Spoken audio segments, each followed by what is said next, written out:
Well, welcome everybody. There's going to be food, there's going to be dessert later too, so stick around. Get up anytime and grab something. We hope you've enjoyed the first half of the program. We got started with the demo day, which is kind of like a science fair today. Yes. Because we had all these things to play with and drink and eat. Can you eat the coffee grounds? I don't know. But, wait. And hay. And hay. You can eat hay, for sure. But please continue. So we're going to enter the next stage here, which is the pitch part of the program. But you can still go and check out what the teams are doing over there, grab them, talk to them, and grab something to eat.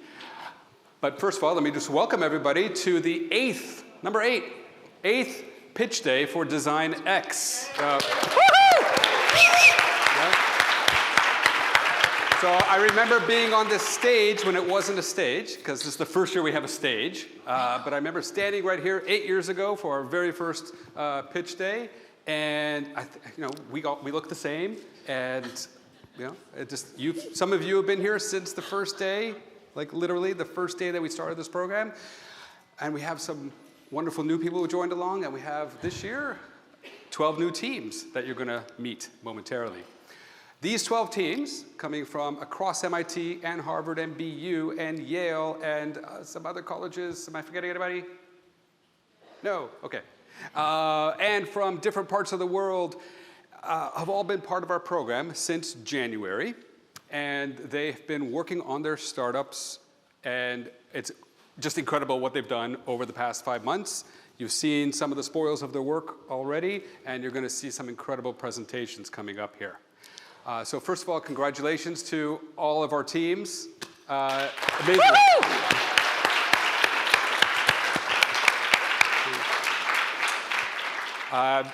What we're going to do today, I'm just going to talk a little bit about the format here and then pass it over to my colleague Svava to do some even more elaborate introductions than I'm going to attempt to do. I would like to, first of all, welcome 3 judges who are going to be part of our event today, and they've already been looking at your work, and now they're going to be seeing your presentations, the teams. All our teams are going to be presenting to you and to you and to you online, wherever you are, in rapid succession, right? So this is going to be like rapid pitch, 12 rapid pitches. We're not having Q&A in the middle of the pitches. Just hold on to those questions and grab them at the end of the event. But I'd like to introduce our 3 judges who are going to help choose 3 prizes awarded to the teams. Right? So all teams have already received a $10,000 grant, okay, and that they're going to use over the next few years. We're providing 3 additional prizes today. Right over here, these big checks. We're going to take them off stage, and then we're going to fill them in later. We have 3 prizes: an impact award, an innovation award, and best presentation. And these are going to be decided by these 3 individuals right over here. So I'd like to introduce first Carolyn Crockett. She is...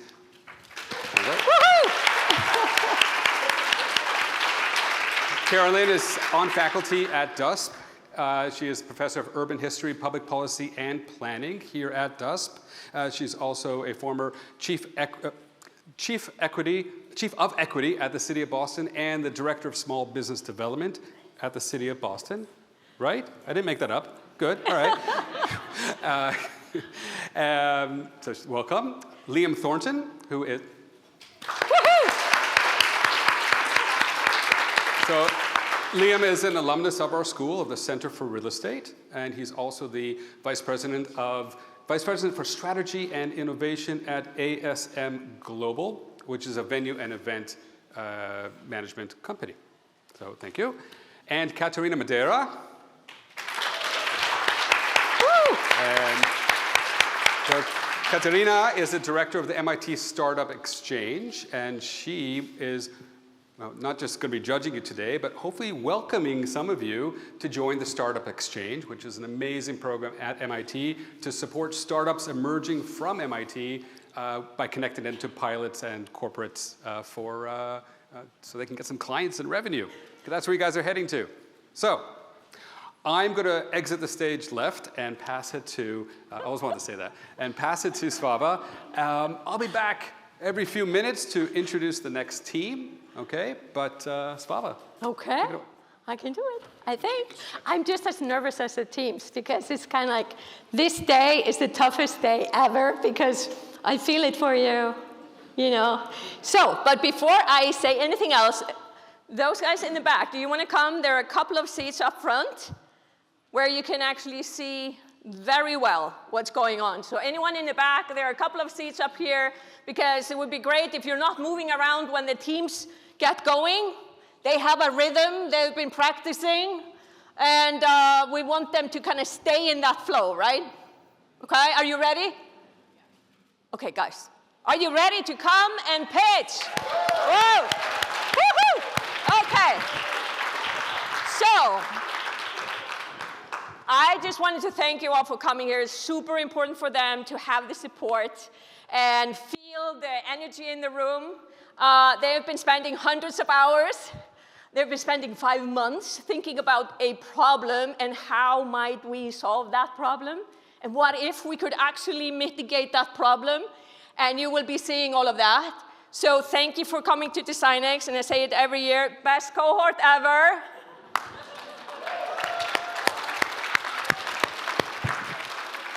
But I also want to thank the fantastic mentors who are in this room.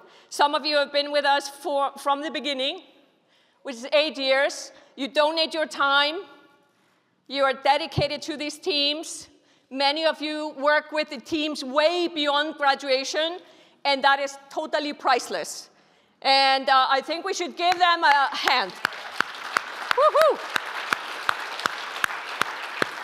And then finally, on the thanking list, it feels like the Oscars, right? So I can go on all day. But to my colleague Gilad and Lauren, who are putting together this amazing event, they're so dedicated to making your experience in MITdesignX not only impactful, but super, super enjoyable. So that is the final thing. Let's do that for Lauren and Gilad. But I know you feel a little bit like you're now crawling out of the nest. Some of you are fairly nervous what's going to happen next. Some of you actually have a plan. And that plan is never going to work. It's just kind of what it is. But at least you have a plan to have an impact. And you've done more than most people do. Most people just talk about it. These guys actually dare to say, I'm actually going to do something about it. And that is more than most people do. And I'm in awe every day I get to work with you guys. So I hope you will enjoy the pitches and support them through this. Because startups, they may feel small. You know, they may feel insignificant. But if you look at the data, startups are the key driver for economic growth, for tech implementation, and for job creation. And now you guys are joining hundreds and hundreds and hundreds of designX founders all over the world who have created close to 1,000 jobs now. And they're serving over 100 million people. 100 million people, think about that. And they were in these seats just a moment ago. Literally just a moment ago. At least to me. It was just a moment ago.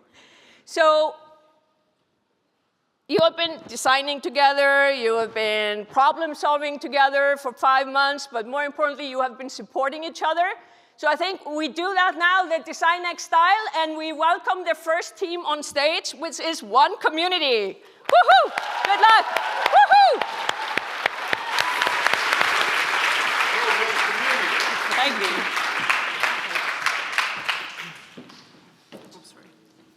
Welcome. Today we are here to draw your attention to Dharavi. The business community in Dharavi is facing a death sentence. There are 13,000 businesses in Dharavi, which are the lifeblood of Mumbai, and these 13,000 businesses are at the risk of being wiped off from the map in the next 7 years, one by one. And you ask why this is happening? This is happening because of a proposed redevelopment project in Dharavi, which is all set to displace 1 million people who live here, who contribute $1 billion USD per year to India's economy. What can we do about it? To understand this better, we went to the people of Dharavi and spoke to them and asked them what they want. We spoke to people like Usman, who work in the leather industry, people like Rahul, who work in the recycling hub, and people like Prabha, who run a pottery business. And through our conversations, they told us one thing, that they want to make more money and they want to survive.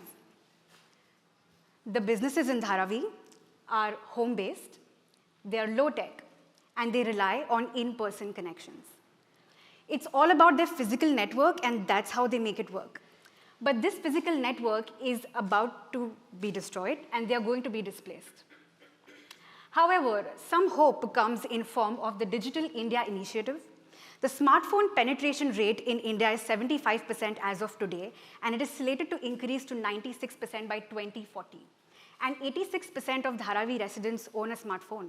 So we ask, can digitalization keep them connected? Okay, however they move, one community helps struggling informal businesses to secure a steady income by reaching more customers and connecting with businesses through our digital community platform.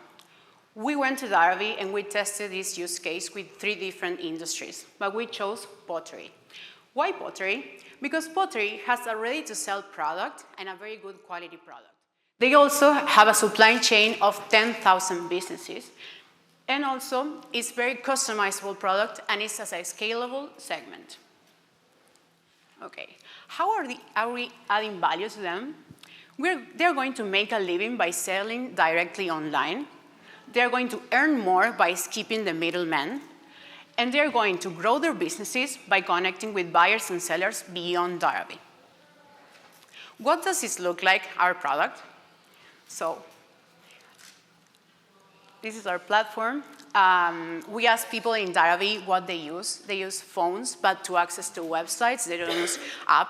So they can go there and join now.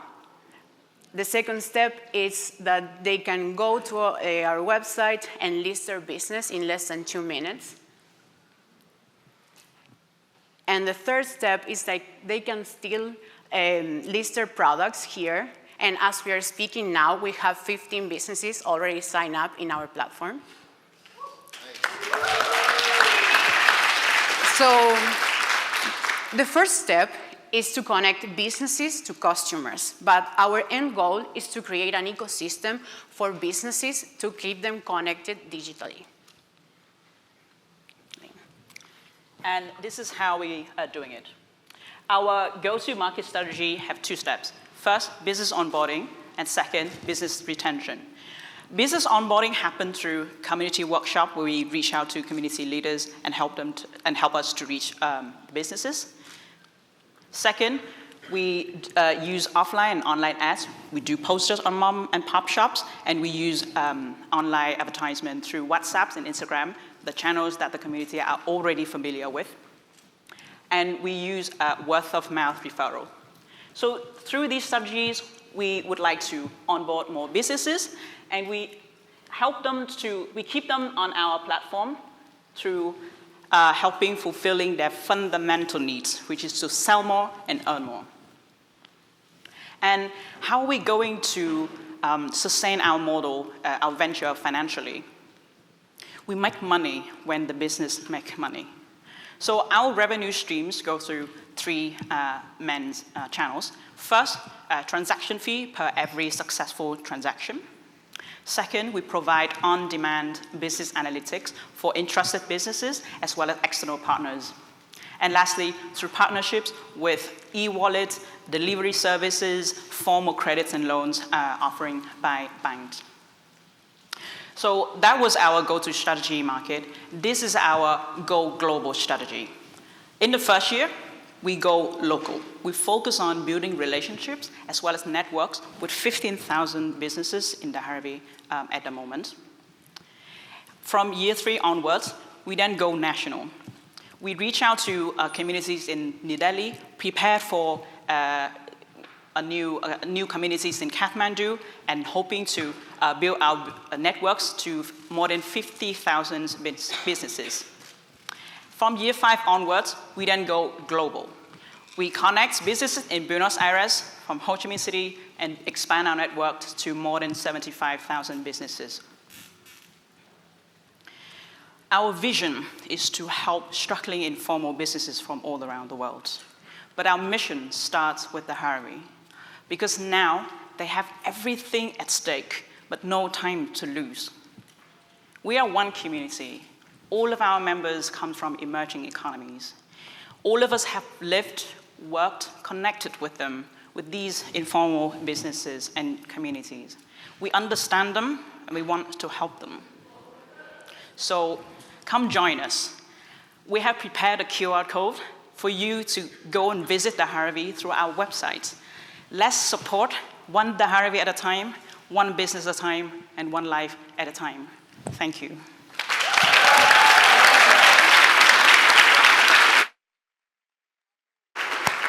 Thank you. Amazing. Thank you, Mí.katã. Thanks. Wow. Great great starting point here. Thank you so much, One Community.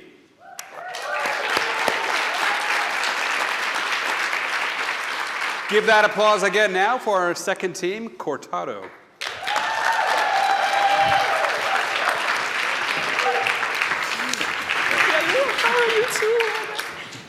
So, who here started their day by drinking coffee? Look around. I like to start my day with coffee. I make it a ritual.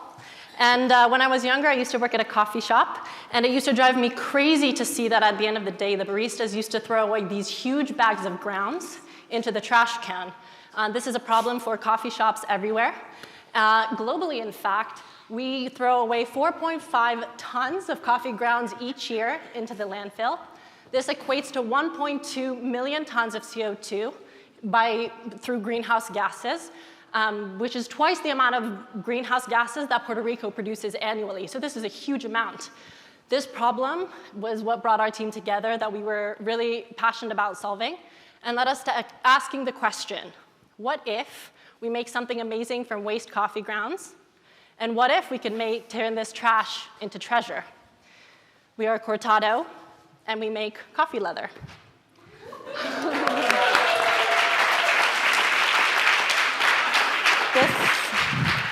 This leather, this coffee leather, is a sustainable alternative leather made exactly from the same grounds of coffee that you had this morning.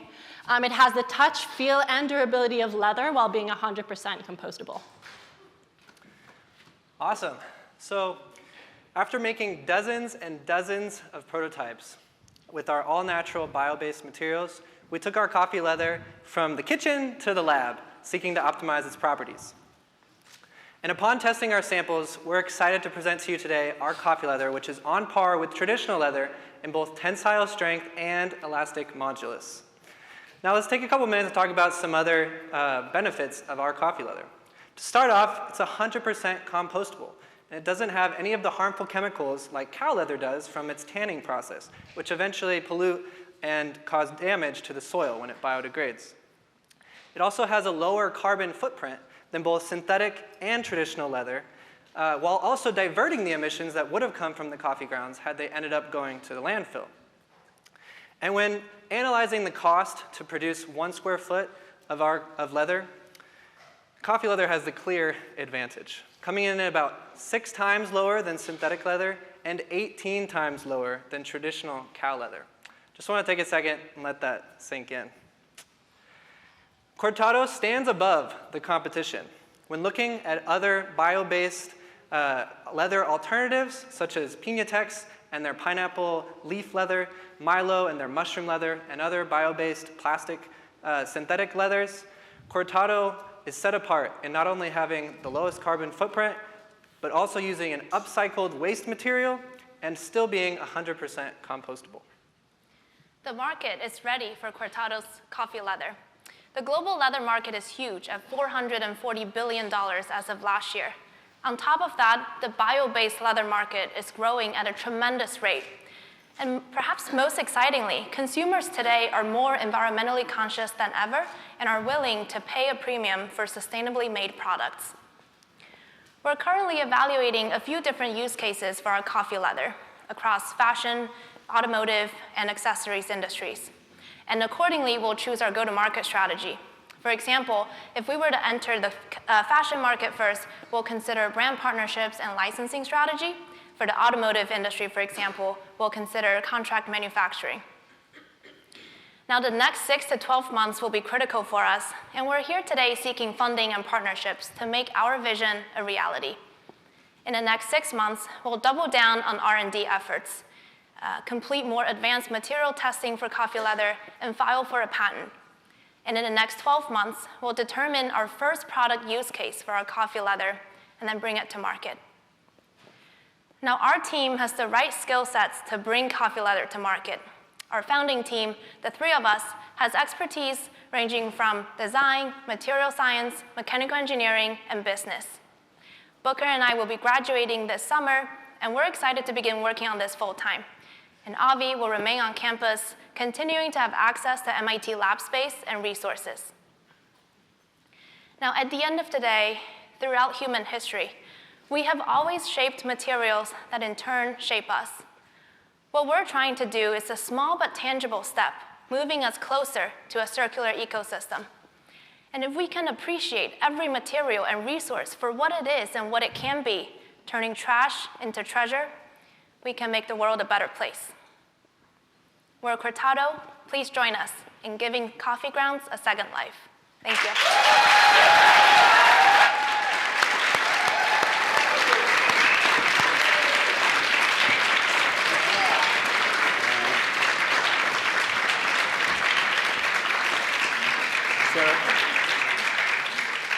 So they said they were cooking in their kitchen, but their kitchen was actually our office. So we've had this incredible smell of coffee for the past 3 months.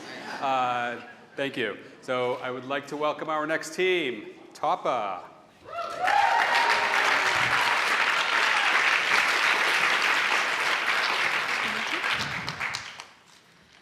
Hi, we're delighted to introduce you to TOPPA. We're designing surfaces that support human health and well-being. We're starting with a problem that's all too common but entirely preventable: pressure injuries. They're damage to the skin and underlying tissue caused by prolonged contact with surfaces. They're prone to develop under the bony prominences of the body, including the sitting bones and the heels. So people who spend a lot of time sitting or laying down are most at risk, including individuals who have physical disabilities. They're so problematic because they're essentially open wounds, which means they're easily infected and come with severe pain. They also progress rapidly, which makes them difficult to treat and can cause reduced mobility. And in extreme cases, they can even lead to death. There are 2.5 million new pressure injuries in the US alone every year. And over a 5-year period, that's the equivalent of 12.5 million new pressure injuries and $60 billion of medical costs. And we know that as it stands today, unfortunately, 50% of all wheelchair users will develop a pressure injury in their lifetime. Healthcare professionals prescribe body weight tilts to relieve pressure and offset risks. This is where the individual shifts in their chair for around a minute every 15 minutes. This is really difficult to do safely as there's actually risk of falling out of your chair, and for those with limited core strength, it can be really hard to do the tilts properly. Not to mention, every 15 minutes. Wheelchair cushions are also used to help redistribute or relieve pressure, but studies show that the majority of wheelchair cushions on the market do not do this to the extent needed. So we need a new solution, and we need it now.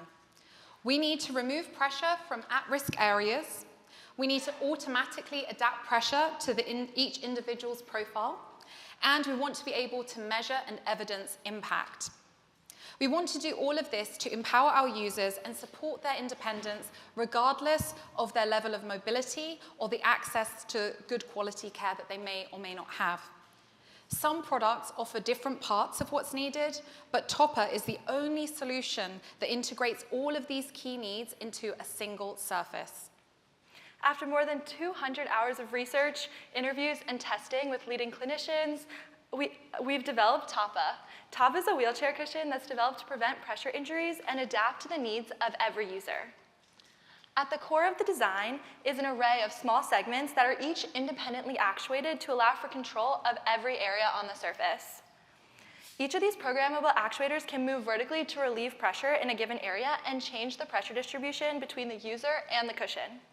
The surface top is foam to allow for maximum comfort and a safe user experience. To be able to adapt to the needs of each user, we are integrating a fabric with pressure sensing embedded in that collects the data for every person that uses it. This will drive adjustments to the pattern of movement for every person that uses it. The frequency of the movement and pressure sensing information can all be managed via an app where the user or their carer can use an autopilot mode or use the app to control the frequency, pattern, and depth of adjustment. The cushions available on the market today don't offer an effective solution. We're setting ourselves apart from other products by removing contact with the skin surface and using pressure sensing to provide customized relief. We're innovating both in the materials and the mechanism and providing evidence of effectiveness, which is what wheelchair users deserve. Our go-to-market will be direct to consumer, building on the relationships we've started to cultivate with support groups. We know our users prefer to purchase based on recommendations or reviews. Initially, our target buyers will be wheelchair users and their carers, for whom a real solution would be priceless. Anyone can become a wheelchair user, whether that's a temporary or permanent situation. There are so many use cases beyond long-term disability, including advanced age, recovery from injury or surgery, and also treatment at hospital. In year one, we'll be finalizing our prototype and seeking regulatory approval.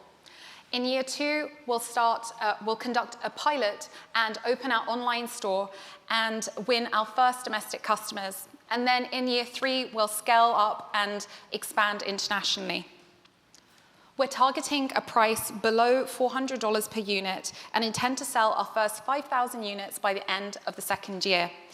And we're estimating a profit margin of 65% that we'll reinvest into the business for R&D that will help us to further reduce costs and innovate.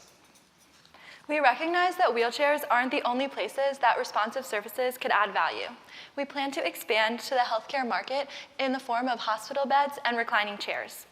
There's potential to grow our market to all seated surfaces and translate TOPPA across everyday furniture. We're a team motivated by personal experiences with loved ones who are wheelchair users, and we're passionate about applying technology for social good. And we're grateful for the support of this community as well as PKG and Spalding Hospital. You can continue to follow along for our journey by signing up at this QR code here. We're interested in partnerships that help us access lab space, interns, materials or sensing experts, and pilot applications, and we're also just looking to expand our community. We're excited to help you thrive on TOPPA. Thank you for listening.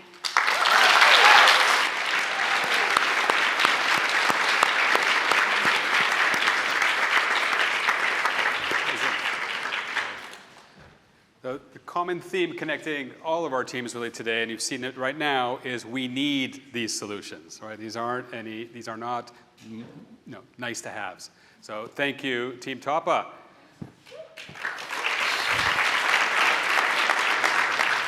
Please welcome our next team, BOSAI Plus.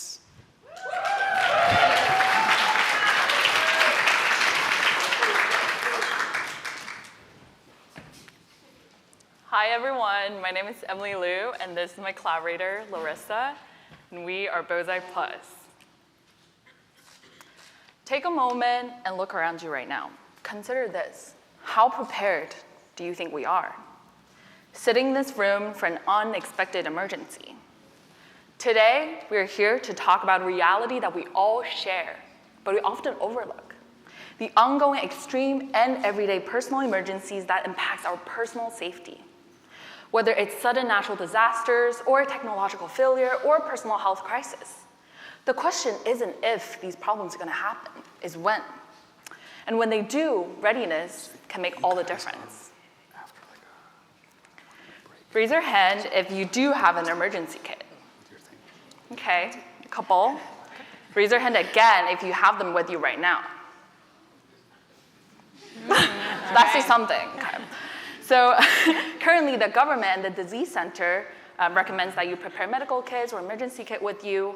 However, like we just saw, many people do not have these items. And even if they do, they're not going to carry it around. They're probably all tucked away in somewhere that's inaccessible. They're often bulky, they're often expensive, and they're often single use. So how can we solve this problem? Here comes Bozai Plus. So in Japan, the term Bozai directly translates to disaster prevention. Bozai Plus aims to create a culture of preparedness, and we help people to feel and be empowered and ready in the face of everyday uncertainties. So we design dual-use personal objects that have an embedded emergency use that are beautiful, useful, and accessible when you need them. We've already developed a series of products in our line, and we're here to share 2 of them with you today. So, for example, let's take the damaging impacts of UV radiation, which is the leading cause of skin cancer. You can see sunlight and you can feel heat, but you can't feel or see UV. So even on a cool and cloudy day, the impacts of UV radiation can be just as harmful and damaging as it is on a super bright, sunny, warm day. So our line of UV, or line of products in UV, look to embed a photochromic pigment into our products that change colors when exposed to UV radiation. In this way, it sort of reveals something that is usually hidden or dismissed easily and alerts you to take action immediately. Here you can see that integrated into a bag that we designed with an embedded hat. So when you're outside walking around and you see it turn bright red, you're like, okay, well, maybe now it's time to wear a hat. Now, let's imagine another scenario. So who here has felt unsafe walking home late at night? Okay, same. And whistles are a very essential and critical item in any emergency kit.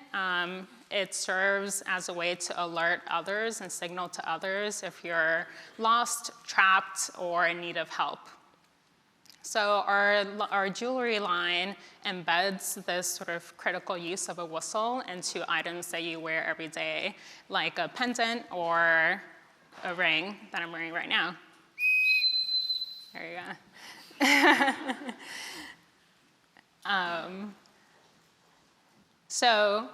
As you can see here, there are endless possibilities of embedding these kind of like critical and essential emergency needs and uses into objects that we wear every day or that are in our home that we can use. So that's what our line will continue to grow and focus on. So our market entry strategy is on direct to consumer, sells through our own website and also collaborating with design retail stores such as MoMA Design Store. Additionally, we're also aiming to partner and collaborating with both local and leading brands in design and camping gears such as Muji, REI, and Top Drawer to broaden our distribution and enhance our reach. Starting this year, we have already launched our 2 pilot products, as Larissa introduced, in Bangkok, and we're going to collaborate with a prominent camping brand based in Thailand. In 2027, we aim to expand our product line to 20, and through scaling and deepening our B2B partnership with various retail partners. And we are a diverse team with vast experience in incorporating disaster preparedness and designing at various scales. Together, we're committed to push the boundaries of innovation to create a safer and to prepare communities for all. And we want you to be a part of Bozai Plus too, so please feel free to scan the QR code and share your next ideas and also sign up for purchase. Let's be prepared together. Let's be prepared together. Thank you.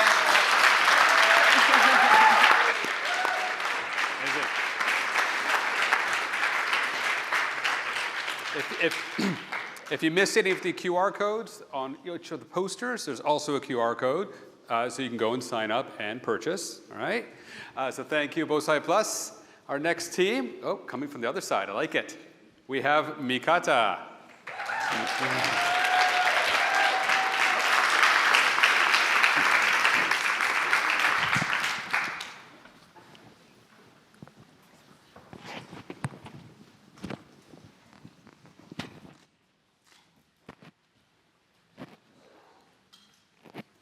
Just making sure it worked. Hello, everyone. Thank you for being with us. We are Mí.katã, and we are here to revolutionize urban planning. Smart cities are here. They're no longer a thing of the future.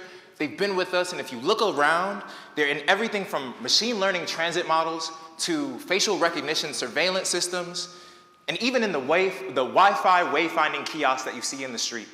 Every day, a new technological solution appears to solve an urgent problem. And at MIT, we're around engineers and scientists who are focused in leading this technological revolution. And their focus means that they're eliminating variables and externalities in order to solve these problems. However, planners, we operate on the complete opposite side of the spectrum. Our job is to incorporate as many voices and variables as possible in order to solve the complex issues of our time and of our places. Despite this, we're using the technology and the tools of the folks who eliminate variables to solve our problems, which means we're not solving our problems. In fact, these problems still persist, and we risk exacerbating them without an intentional focus. How can you fully trust a technology that's not been tested or developed on your community? Why would you live in a neighborhood that wasn't designed for people like you? The technology exists, but it's not been delivered or designed to capture the nuances and cultural competencies. And planners who are trying to use these tools are trying to do better, but they can't. And that's where Mí.katã comes in. Mí.katã is us, and we're a leader in spatial engagement, specifically by using emerging technology like AR, VR, and generative AI to create immersive engagements. We provide actionable insights, and we empower community and decision makers to build equitable communities. At the core of what we do is facilitate conversations between community members and land use decision makers. We do this by building trust in diverse communities, as well as tailoring the tools and methods to the specific context and needs of these stakeholders. We are a Black and woman-led firm deeply rooted in community. Pairing that with our knowledge of planning practice, as well as our expertise around emerging technology use, we are able to save you time, money, and resources, all while unearthing the most impactful insights. How do we do this? Is through 4 main pillars. We customize these engagement strategies to the specific stakeholders we're looking to engage. We ensure fluency create fluency through interdisciplinary stakeholders. We have fine-tuned technological integration, as well as trust and cultural competency, our sort of bread and butter that ensures our project success. We approach every project with a mutual benefit approach by promoting these 5 core principles. We also have many touch points in existing typical development practices, including engagement strategizing, engagement facilitation, project design recommendations, as well as post-construction communication to community members. This is a study conducted by the Boston Planning and Development Agency. They basically took a look at their traditional engagement methods versus new ones to see how this engaged new participants. What they found, their typical participants, which were 80% white and majority homeowners for long-term homeowners, their new engagement methods were able to reach 88% renters, 80% non-white participants, and 40% of participants that were under 35 years old. In further encouraging this and validating this use for strategic engagements to unearth new insights and reach new audiences. Taking a look at looking at those participants and asking them sort of why they don't engage in these more traditional methods, they noted things like having limited opportunity to make an impact, not having time, but also negative prior experiences, which is why trust is at the core of our operations. Our 2 beachhead markets that we're looking to start our operations in are Boston, Massachusetts, and New York, New York. Will and I have personal connections and networks in these areas and are currently situated there, but also there are primary African-American communities that have traditionally been underrepresented. On top of that, there are a large emerging markets and funding that's being allocated to space and infrastructure in the future. On top of sort of capitalizing on these development markets, there are also markets around technology development and use around land use decision-making, making this the perfect opportunity for Mí.katã to come in and ensure equity in these practices. Now, you might hear us and compare us to design planning firms like a MITdesign or an Arup or a Perkins & Will. And you also might think of us in our technical capabilities and compare us to digital platforms like In-Situ or Urbanist AI. But we don't think about them as competitors. Really, we think about them as collaborators. For the planning and design firms, we offer the ability to come in as subcontractors focused specifically on stakeholder engagement, which means that we're able to give them access to communities that they may not yet have developed trust within. And we're able to allow them to focus their capacity and resources on other consuming elements of the development process, like approvals. For the digital part, we're able to allow them to user test these softwares and platforms on diverse communities before they hit the market, ensuring that they're able to be accessible for all. Our ongoing projects are actually a testament to this dual focus of fine-tuning. With Analogia, a card-based game coming right here out of MIT, that is focused on spearheading conversations with an emotional focus, we're working with the founder, Cassandra Lee, to create a new version of the deck, a new variant of the deck that focuses specifically on Black Atlantic communities and enables them to have conversations about their neighborhood and about development processes. On the flip side, we're working with our partner, the Eco-Womenist Institute, to facilitate a 3-hour generative AI session this September, where we'll be co-designing with participants a site plan for a 90-acre site in Tennessee. And over the summer, we'll be engaging those participants via storytelling initiatives in order to inform the facilitation of that event. I'm Will Jones, and this is Lauren Moore, and we're the founders of Mí.katã. Lauren brings a background of construction and development with a focus on sustainability and affordable housing, and I have half a decade experience supporting and funding community-serving organizations and business-serving organizations in 12 cities, as well as a background in resilience planning. Over the next 18 months, we're really focused on research and development. The goal here is to be able to fund some of our projects. And we've got some really cool projects that are already funded. For example, we're working with the city of Boston to facilitate workshops this summer in Black neighborhoods like Dorchester and Roxbury. We're also working with the lab here at MIT in this building to help them produce a generative AI playbook that will be used for all practitioners around the world and the United States. Now, if there's anything I want you to know, it's that Mí.katã builds trust within communities. And we use that trust and the relationships within our communities to fine-tune existing tools to be more applicative. And with that, we facilitate conversations across all relevant stakeholders in order to arrive at an effective community benefit. If you would like to support us, if you would like to work with us, and if you would like to give us some grant funding, please scan the QR code above. And thank you for listening to our pitch.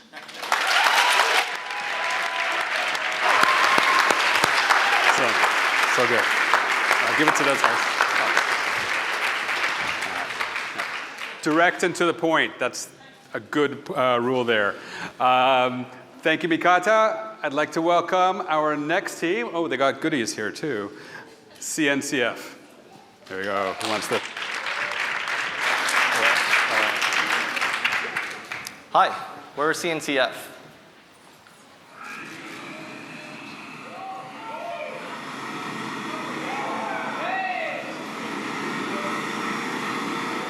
That's the sound of the jet engine we built spinning up to speed. I think it's a truly awesome thing in the best sense of the word. So when we began our designX journey, we had the lofty ambition of creating a clean hydrogen combustion jet engine.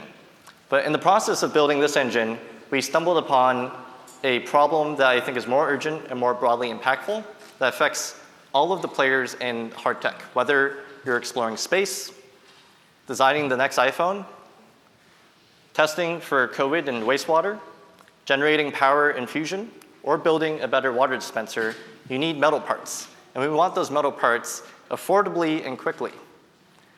Now, as builders of jet engines, we understand metal parts and metal prototyping intimately. And I'd like to walk you through this problem using one of our engine parts as an example. So meet our nozzle plate. Even though we were eventually successful, you can imagine the number of prototypes that look like this. And you don't need to be a trained engineer to tell that this does not look like the part on the screen. Now, to give you context, if you were to buy a block of steel about this size for prototyping, it would cost you about $80. Now, if you're a startup, you don't want to be building this yourself. So you might look for quotes internationally, and that might run you around $500, but now you're limited by international shipping, customs, and so if you're time sensitive, then you're going to be looking domestically, and here's the kicker. For this part to be made in the US, it's going to cost you $1,200. Now, you're probably thinking now these numbers don't add up, and if you guessed that over half of the cost were labor, you would be correct. Since the invention of the assembly line to modern manufacturing, the one constant role that people play in this process has been largely the same for over a century. And that's what motivated us to start CNCF. This is the prototyping service that we all wanted that doesn't exist. The goal is to lower the barrier of entry and make parts faster for the people that are building the important things that tackle challenges. And we want to offer a fast and affordable machining as a service. The challenge for that is, in order to make that happen, we have to bring mass production level automation into our system. For mass production, every part is the same. The machine is just repeating itself for 10,000 times. But for prototyping, every part is different. That's why you need a machinist from the factory to program the machine and set up the machine, run the machine for each individual part. The challenge is how to make this different process repeatable without human intervention.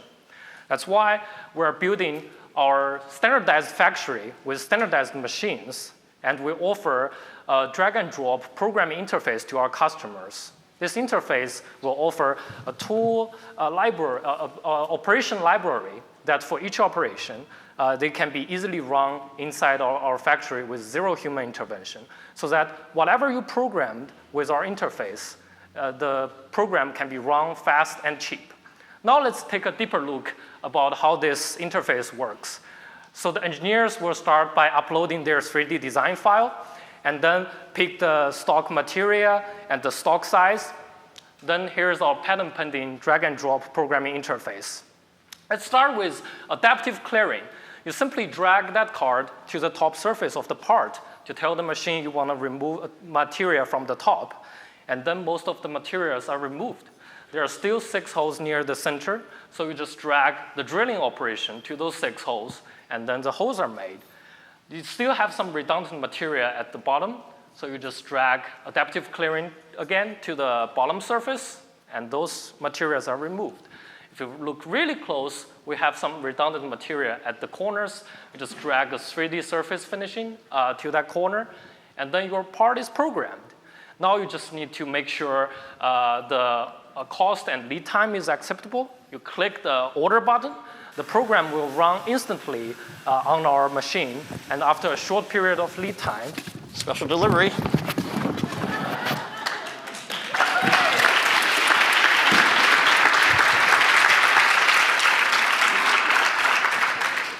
Of course, there are other companies out there these days doing more traditional way of machining service, such as Xometry, PCBWay, SunPay. But the problem is, this day, they either offer a very high cost if you choose to machine it domestically, or very long wasting time if you do that internationally. So we're hoping that with our automated machine shop and also having our user do the machine programming section, we can reduce both the production time and the production cost simultaneously to bring a much better service to the next level. Our target customers are small-scale enterprise within the United States try to work on hardware innovation. They probably need to do a lot of machining parts.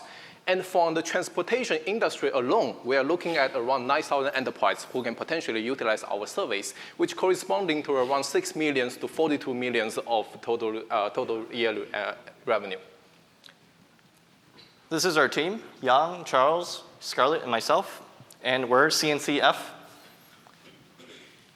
And help us build a better future faster.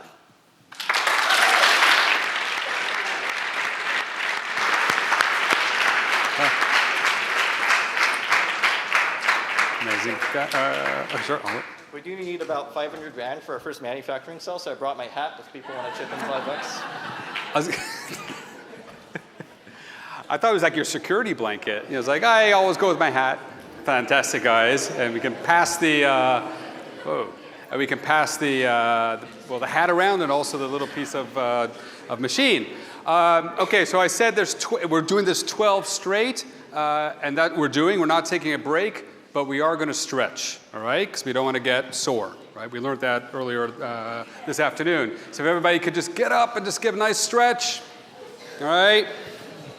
You must get up and stretch. You can't leave. Just get it all out. Little twist. All right, this way. It makes a difference, I'm telling you. Marion, you're not standing. Okay, you can sit down now. All right, that's it. One year we did this, and we had somebody who was like a yoga instructor come up here and do it. We'll do that again. All right. Everybody ready? We got 6 more. All right. You guys ready? All right, welcome Kobe. Going? Where you going?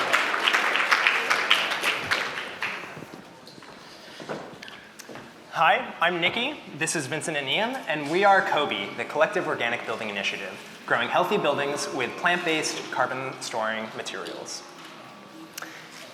The built environment is responsible for approximately 40% of greenhouse gas emissions globally, and this is largely due to the materials that we use to build our houses. A conventional wall assembly is made out of many layers of materials, all of them with large carbon footprints. In fact, building a typical single-family home in America emits approximately the same amount of greenhouse gas emissions as driving over 16,000 miles. Not only are these materials very carbon intensive, but they are also largely petrochemically derived and quite toxic. Now, what do we mean when we say carbon footprint? Well, at every stage in the material production system, there are carbon emissions, from extraction to manufacturing to transportation. But when we consider the sheer volume that we have been building, and particularly that we need to build in the US, this presents a massive problem, or a massive opportunity. How can we turn the built environment from a carbon emitter into a carbon sink? Well, we use Mother Nature's most advanced carbon capture technology available anywhere on the market, and that's plants. Plants naturally absorb carbon dioxide as they grow through photosynthesis, and emit this carbon dioxide back into the atmosphere when they decompose. But if we can store this organic material in the walls of our buildings, then we can lock away all of this carbon for the lifespan of a building, many decades. So if we can build with plants rather than with fossil fuels, then we can turn buildings into a climate solution. But historically, when we've used plants in buildings, the result looks something like this. Bespoke, kind of aesthetically challenging hobbit homes are intentionally outside of regulatory frameworks and really just are not scalable. However, this regulatory landscape is evolving rapidly, with billions of dollars in incentives to build with low carbon and carbon negative materials emerging in the next decade. Despite this, stakeholders across the industry are not prepared to act. Enter Kobe. At Kobe, we use local agricultural waste like grass, hemp, straw, and modularize it with off-the-shelf dimensional lumber, CNC-manufactured plywood connectors, a QR code and embedded sensors for material performance tracking, and a set of easy-to-use assembly instructions. The more modules we build, the more carbon we store. And with these biomodules, we can build almost any structure. Take Deborah. Deborah needs a house for her mother and needs this house to meet the new carbon regulations. Her current market options are a toxic off-the-shelf plastic shed, or an architect design ADU that is going to be slow, expensive, and probably will use the same problematic materials. Our Kobe pod is a fast and affordable alternative that also uses carbon storing materials. Our website connects local materials with local labor while expediting the permitting process. On site, we deliver the materials, and one of our Kobe certified contractors assemble these pods step by step. Finally, Deborah has a healthy carbon storing house for her mother. And over these past few months of designX, we've really enjoyed prototyping, both at full scale and continuing to research and test both the materials, structure, and the policy surrounding the implementation of our product, as well as making some small-scale mock-ups, which you can see over there. And because of all this work, we're so excited to announce that we've secured our first pilot project, which is in partnership with a community-based nonprofit here in East Boston. And for them, we'll be building a structure that supports their programming, which for us is a wonderful opportunity to continue to refine our materials, structure, and gather data about how they work and perform over the course of the next year, as well as a wonderful marketing opportunity so that by the time we graduate in 2026, we're well poised to enter our beachhead market ADUs or backyard homes, and we've already begun to speak with potential clients both here in Cambridge as well as in California and Michigan. All with the intention of scaling this up, both in size and complexity, so that we can eventually deliver single-family homes, and down the line, even multifamily dwellings. And in our diversified business model, we're capturing revenue at every phase of this process, from farm to client. Beginning with our partner farms who currently have no market for their agricultural waste. So we're allowed to get this building material for pennies on the dollar that is super high quality, and the farmers are compensated in increasingly valuable carbon credits. At the job site, our Kobe certified contractors buy into and license our building system in order to get access to the growing market of carbon negative construction. And for the clients, a single flat fee is all they have to pay for the streamlined delivery of a high quality structure. And we envision a future where Kobe pods at various scales can work together to rapidly both densify and decarbonize our cities. We have vast experience in natural building, manufacturing, housing, and carbon accounting. And we're seeking partnerships here today to further support our pilot project this fall, as well as any and all opportunities to build one of these structures in the future. So let us know if you have a backyard that feels ripe for a Kobe pod. Yep. So please join us as we grow healthy buildings with plant-based carbon storing materials.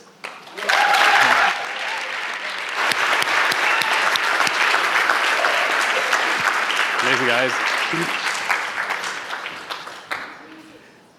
And you gotta love their suits, come on. Great project, guys. All right.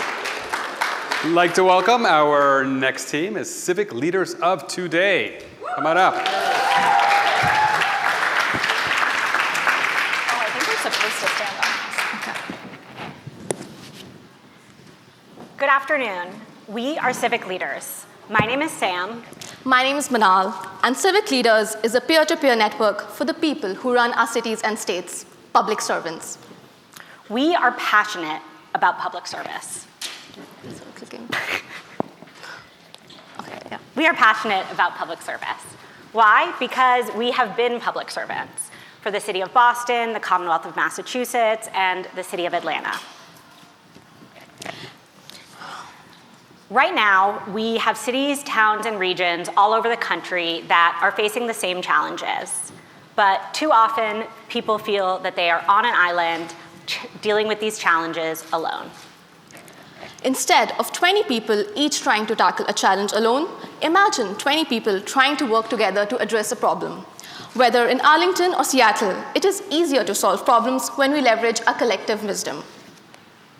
We can feel the world changing more quickly, which demands more from our public officials to solve major problems that cross municipal and global boundaries.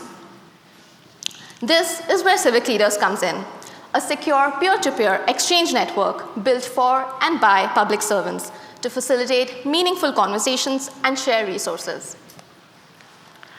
So how are current public leaders doing this today?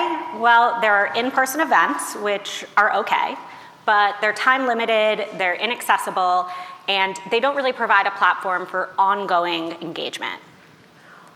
There are also tons of online resources, but they're disorganized and the quality varies. Civic leaders will connect public servants across the country with opportunities to learn from peers, attend live online courses, and share experiences and best practices. Let's show you what we are building. We are designing a platform that will be more than another learning tool, but a place to build real community, but in an easier, more organized, and focused way.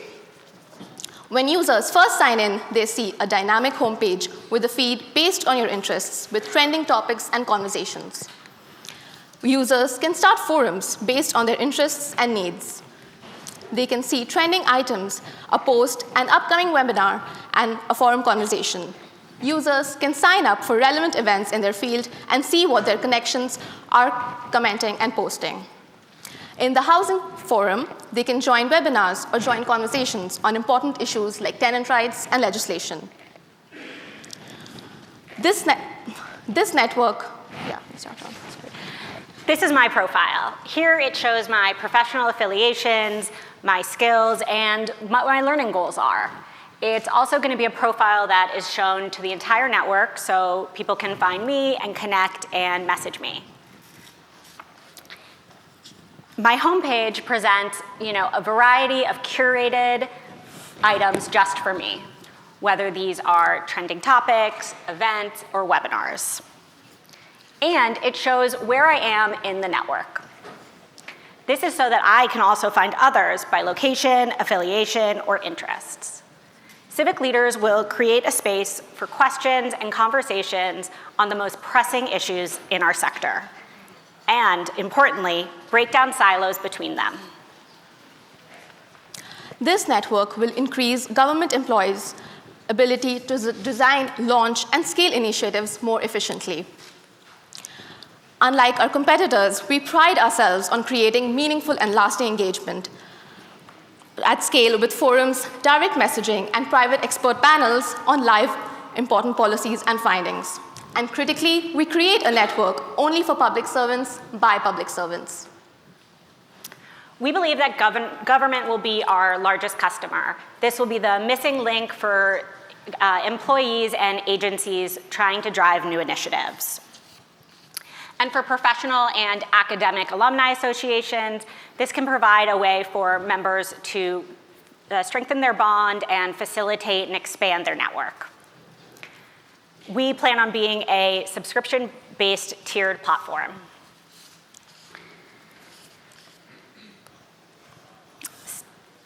Civic leaders will be an important tool for all public servants. One place where they can ask questions, access resources, and connect with someone who might be doing the exact same thing as you across the country, whether that's a new housing strategy or enrollment in Medicare. With civic leaders, we can create a space for all public servants to be involved in a larger conversation, and we know they are hungry for it. Join our community by scanning our QR code and stay in touch so that we can build together the government we deserve. Thank you. We're done. Well done. All right. Thank you so much. This is a great example of an idea born out of something that they experienced, right? Sometimes you live through a problem, you live through the realization that there's a solution, and then they come here and actually build it. So thank you so much, civic leaders. Is our next team ready? All right, please welcome Empathy.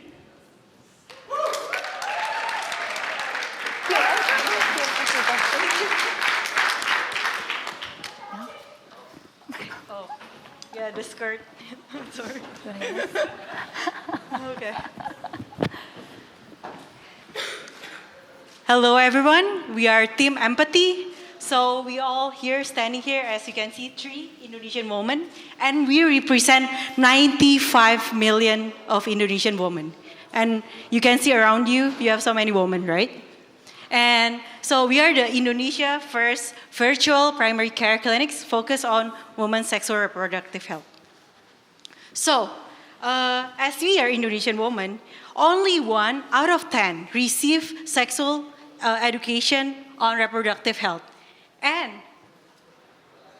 as me, I'm a doctor in Indonesia and my 6 years of experience, and our interview, we listen to all women say that they receive judgment question, and also cancer, they know cancer too late, and also they have limited biological clock, and they also having hard time of getting pregnant. So women often discover this issue too late when there's so much risk at stakes. Why? First, the lack of education. So even in our government reluctant to put sexual education in our curriculum. And we're learning about sexual education if we're married. Can you imagine if we're getting married? Right? And second, if we have limited health care infrastructure. So only 1 of me with 1,000 people. Okay. Yeah, a bit too much. And 3 is the cultural taboo and stigma. And this misinformation makes people believe that if you have condom, you are easy. Okay. So, please, Mawidi. Right. So now we imagine, what if women can actually find on time and make the right decisions? Empathy, the virtual primary care and preventive, the first of its kind in Indonesia, focusing specifically on women's sexual and reproductive needs. Empathy helps women like me to take action. So I'm Wendy, I'm married, and someday I want to have a family. However, women in my family have found it difficult to get pregnant, and I also have irregular menstrual cycles. And as Chita has mentioned, it is very hard for me and difficult to actually get information and care. So I go to Empathy and I meet Ava. So Ava is an empathetic, science-backed natural language model that is also my counselor. Empathy trains Ava with data of the specific population, read medical journals, which I can't understand, and translate that to actual care for me. So I go online and I talk to Ava and I tell her about my symptoms, my concerns, right? And Ava is then able to tell me what is the probability of my diagnosis. So it happens to be endometriosis. I have that probability. So now I can actually go and book a consultation, which Ava can also provide. So Ava is both my patient educator and my patient navigator. So I book a consultation, I go into the form, and in the same or next day, I immediately get a dedicated primary care physician that is looking at my holistic needs.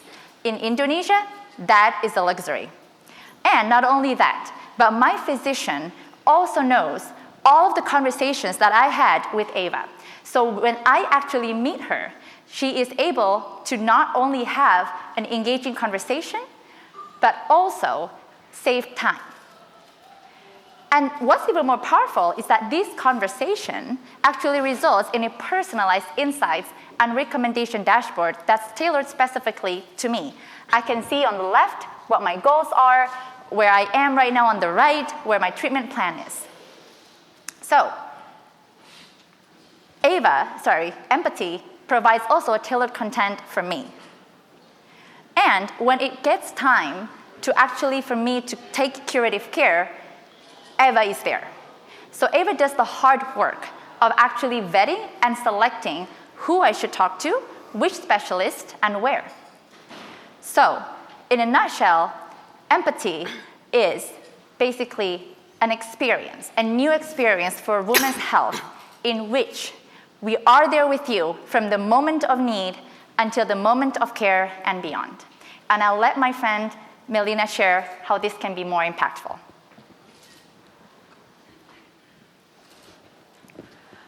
One big question is how big this can be. We believe that empathy has large potential impact scale. Why? There is 95 million women in Indonesia, the ones in reproductive age. That is 1% of the world's population already. So. The green one left. The green one. Yeah. Okay. And we will start in our first target market. Who are they? They are women that is in the intersection of the one in the reproductive age and also sexually active, and also the ones with the job and or purchasing power. The age range is around 20 to 30s. And the next question is, how do we make money? There are 3 ways of our multiple revenue streams. Fees from the virtual consultation, subscription, and treatments, and also healthcare coverage, because Indonesia is actually the single largest network in the healthcare coverage through the BPJS system. And this will cover our primary treatments. And we'll also have commission from our referrals to clinic partners.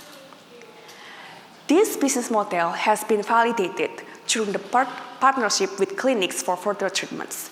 We just secured our first ever clinic that will partner with us. It's a women and clinic partner in Jakarta, whereby they will partner with us for us to provide clinic referrals, and also we will conduct various activities together with them and potentially scale to even more clinics in Indonesia. We are 3 Indonesian women and we have complementary backgrounds and we are very passionate in this background. Me, I'm coming from educator and also venture capital, whereby I have seen several business models in this, and I'm very passionate in building this in Indonesia. Windy here, she's a Series B founder focusing on product, and Archita is an Indonesian medical doctor. The 3 of us, Indonesian women, we're trying to solve the problem of 95 million women. This is a big mission, it's a big task to do. And we're inviting you to help us in creating a world where women can make conscious choices over their own bodies. So please help us, connect to us, reaching us for investment, hiring for engineers and others. Thank you so much.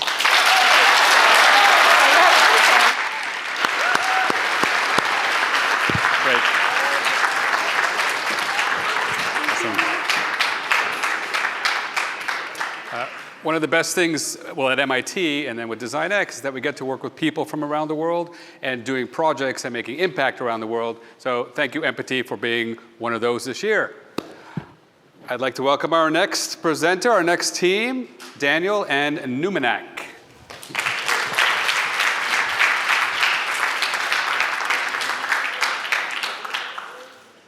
Hello, everyone.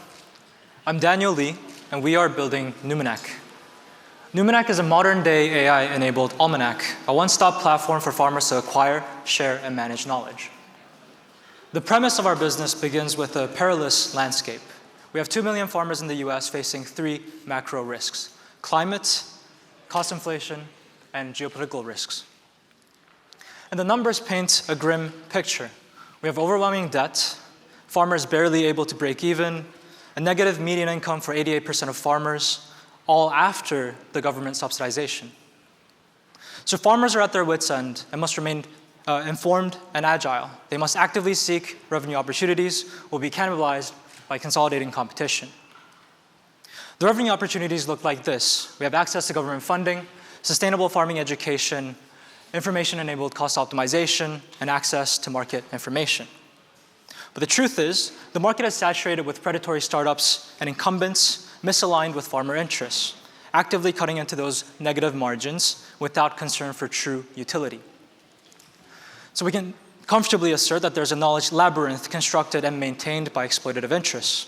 Fragmented sources and gatekept information ultimately contribute again to that negative bottom line. So we have 1.68 million US smallholders actively burdened with off-farm jobs, and 500 million plus global smallholders nearing similar paradigms. Simply put, farmers do not have the time or capital to escape. Numenak intends to be a guide for this labyrinth. Our solution integrates vast knowledge for farmers to share farm-to-farm knowledge, to acquire extra farm knowledge, and to build evergreen knowledge for greater generational profitability. Our architecture distilled to their core components. We're first and foremost a farmer-to-farmer forum to contribute and distill knowledge into a knowledge base. We're a multi-agent LLM system integrating APIs and knowledge bases to answer queries. And finally, we're a new almanac written by knowledge ingestion tools for farmer and LLM interpretation. Our stakeholders have confirmed that the MVP farmers most want to see is this forum, and your funding will be foundational to its development. And through the MVP, we'll be able to amplify farmer knowledge sharing, to validate our internal LLM responses, and to accumulate that evergreen knowledge so important for the almanac. We're also tapping into cutting-edge LLM guardrailing, utilizing retrieval augmented generation and knowledge graphs to minimize hallucinations. And on to our discovery process. We've had over 25 hours of interviews with public institutions, private institutions, and most importantly, farmers, culminating in the onboarding of 4 incredible agricultural advisors who will make absolutely sure that no decision is made without farmer input. We've also onboarded an incredible technical advisor who's actively informing our journey towards safely deploying AI. Onto our market, the same stakeholders have validated that $5 to $10 per month will be a no-brainer if we can deliver on our promises, and we intend to do so. So assuming a 10% market penetration, that's about $10 to $20 million in annual recurring revenue, and we're not even talking about the 500 million plus smallholders beyond the US. So onto our timeline, the key takeaway is that we're full steam ahead on our MVP development, culminating in a pilot in August, a beta testing in September, and our official launch in January in Iowa through our amazing advisor, Beth Hoffman. Onto our team, I'm perhaps the least impressive of these 3. We have Dan Kelly, our risk management specialist, US Marine Corps major. I got his rank wrong once, and it was a very big deal, so I'm happy to get it right today. Entrusted with TS/SCI clearance, and his bureaucratic and strategy expertise has been pivotal to our project. We have James Fitzgerald, our fully funded Herschel Smith Fellow, and Research and Policy Manager at B Carbon, helping us navigate those treacherous policy landscape of agriculture. And we were joined also by our technical co-founder, whose expertise in software engineering and LLMs have enabled us to harness the power of AI right now to deliver results for farmers. And we're proceeding with the understanding that farmer security is national security. Our ultimate ambition is to ensure that no farmer is left behind in our frenzied attempts at digitization, to build that new and trustworthy almanac, and to maintain it for generations to come. Thank you. Awesome. That was fantastic. Thank you, Daniel. I'd like to welcome our next team. Are you guys ready? We're ready? Bridge Health AI, take the stage.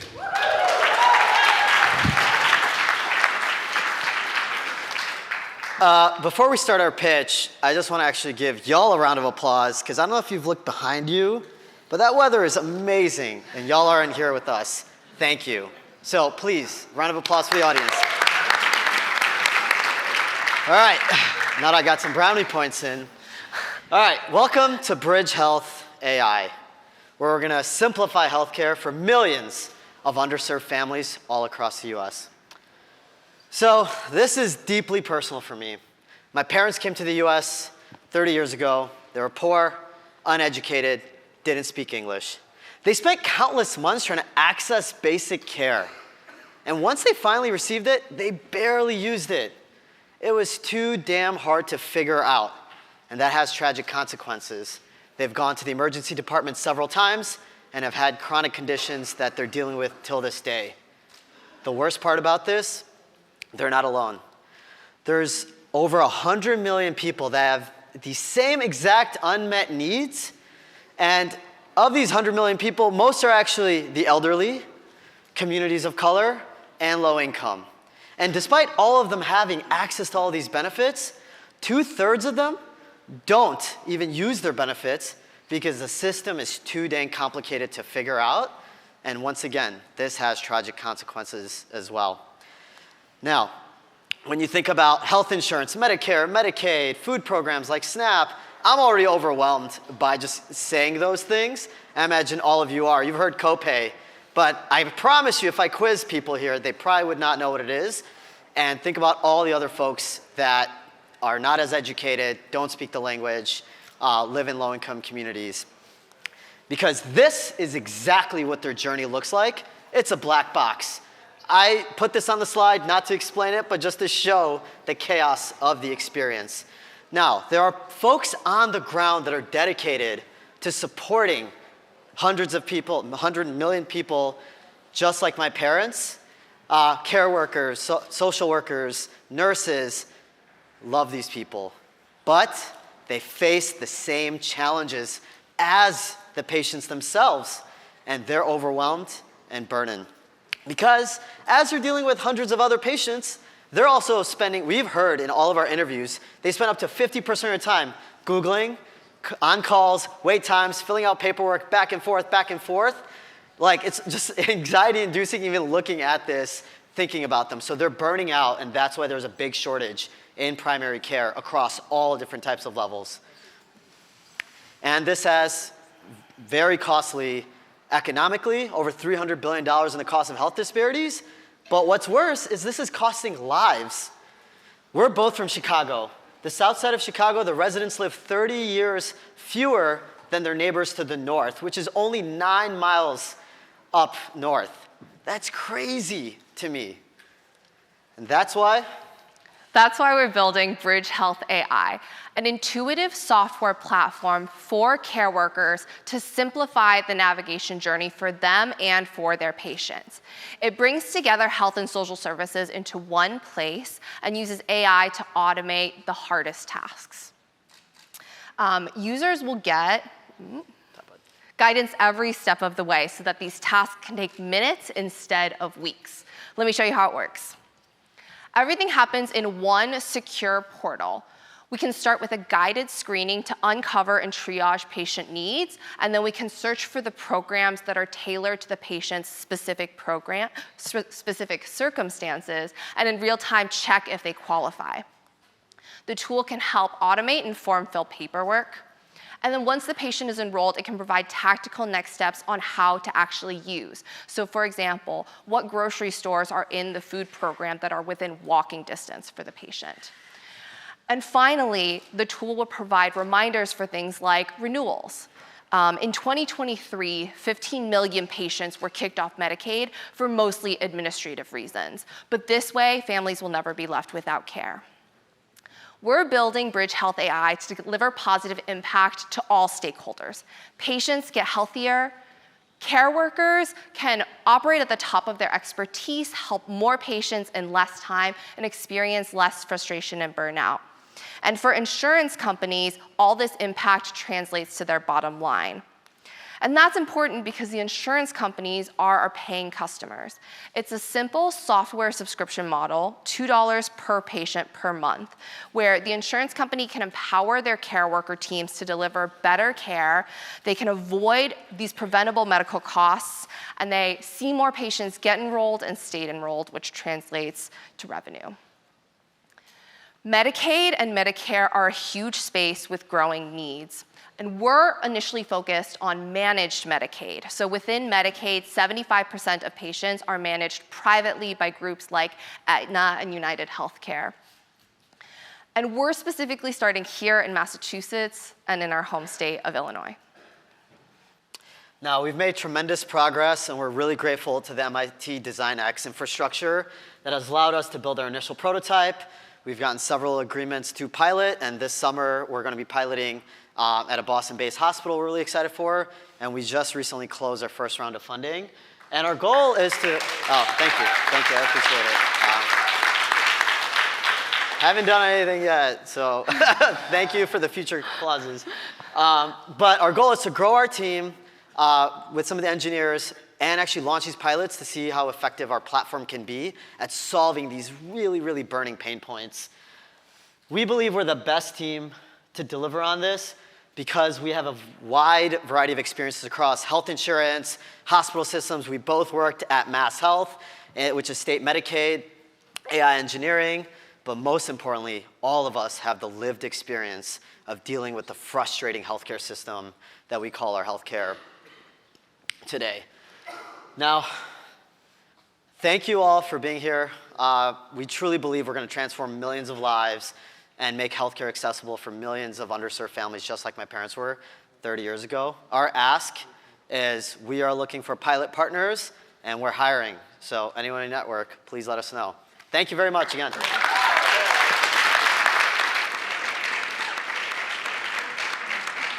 Thanks, everybody. Awesome. So teams ask, what do we ask for? And asking for pilots, asking for money with a hat, that's also great. And asking for employees. Oh my God, they're asking for people to come work for them. That's amazing. So check in with all the companies here because they all really do have all those asks. I'd like to welcome now, as it comes to the stage, our last team presenting today is Ben Shelters. Come on board.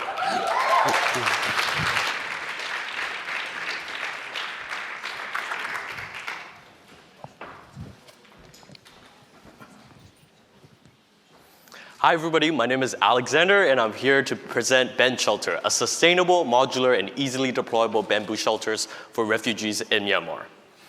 Growing up in Myanmar, I witnessed the impact of climate change, civil war, and extreme poverty, which led to a huge refugee crisis in the country. There are currently 2.3 million internally displaced people in Myanmar and 110 all around the world. 49% of them are children under the age of 16. And most importantly, people spend an average of 17 years in these camps. We need more than just housing. Social infrastructure is critical in rebuilding people's lives. Schools, classrooms, clinics, and community centers are fundamental for well-being, livelihood, and hope. Current solutions are often housing solutions, and even then, they're costly and unsustainable. And community spaces often are unrepeatable and one-off projects due to the lack of scalability and adaptability. Our main challenges include the alarming increase in internally displaced people and a lack of scalable and repeatable solutions for community spaces. Additionally, the Burmese military is limiting foreign aid resources. Therefore, we propose a scalable and sustainable solution using locally sourced small diameter bamboo that can be bundled up together to create structural modules that can be aggregated and scaled for a variety of size and needs, all the way ranging from classroom, clinics, to sports hall and lecture halls. Additionally, we're excited to introduce 2 new modules that can even host more people. Our system also thinks about deployability, where you can assemble it flat on the ground and loft them up into 3D spatial structures, as you see the one in front of me. And we also thought about transportation in mind, where all the way from harvest, prefabrication, to transport of these modules. And we have tested this through on-site deployment, where we have evaluated and tested the process. And every bench shelters we put out there is verified through structural simulation and physics simulation to ensure that it is properly working with the active bending quality of bamboo. We developed these high-tech tools in the back end to provide a low-tech accessible solution to our users who are in need. We have currently built 3 projects in the world, including one in the US, one in Myanmar, and one in China. And then we're excited to share that we have secured our 4th location in Thailand, where we're partnering with an NGO called RiceMar, who is currently starting educational program in refugee camps. They have reached out to us to build an education center to expand their programming, and our construction began August 2024. And the reason for our partnership model is so that we don't want to just go in there, build the structure, and leave. We actually want to go in there, build the structure, bring in the programming to create necessary, long-term, meaningful impact. And then our partnership model kind of expands, where we're beginning to start talking with Habitat for Humanity Myanmar, UNHCR, to begin expanding into community spaces and schools, and Medical Action Myanmar to start building clinics. And then we think about expanding not only in Myanmar, but also all around the world where this crisis is needed and where bamboo grows and there's a need for refugee shelters. And this area is currently a $2 billion area for shelter and non-food item in 2023, and our project is aligned for that initiative. And our roadmap includes going from design and prototype to pilot and implementation, where we aim to build a larger scale demonstrator and secure partnership and optimize our production workflow, all the way to going into the local market validation so that we can expand internationally.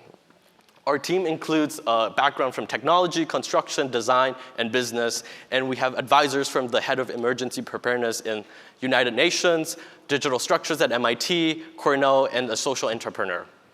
And Ben Shelter is not just an innovative design solution, it is a low-cost, adaptable, impactful solution for the people who are in need, and we did it in a way that is resilient and sustainable. So join us in building refugee community spaces, and I grew up in Myanmar for the past 18 years, and I understand that any amount of support here would mean a lot to the people back home. So join us through grants and partnership, and contact us through and support us in rebuilding communities who are in need and supporting millions of people in a resilient and sustainable way. Thank you.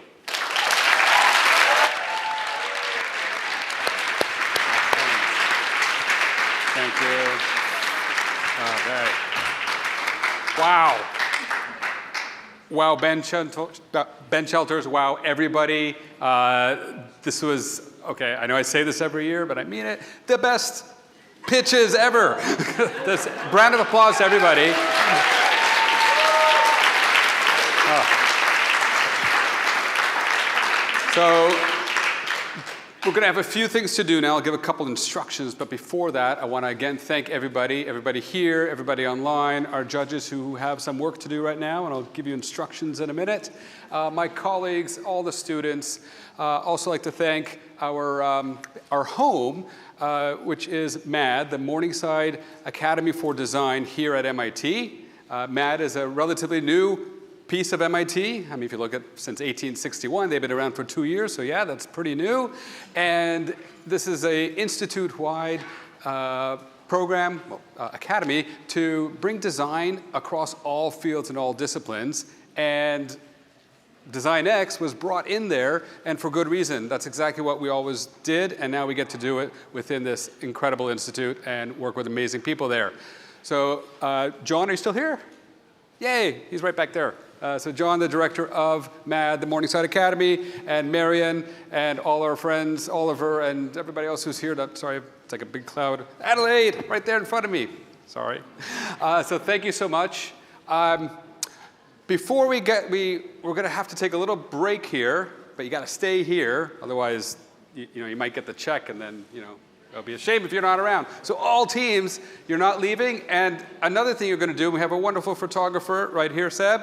All teams, make sure you get your photograph taken as a team, and we're also going to do a group shot. You might do that in the back there, because we're going to probably have about 15 minutes or maybe less to deliberate. The judges are going to think about these 3 prizes to issue. We're going to have to write out those checks, okay?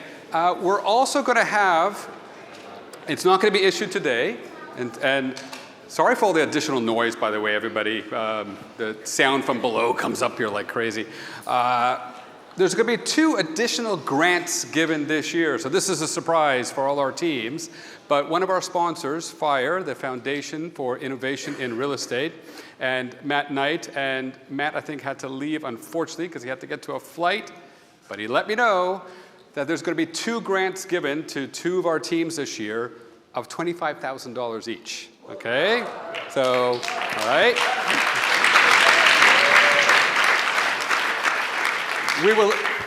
He will let us know, and we will let you know. Those are forthcoming very, very soon.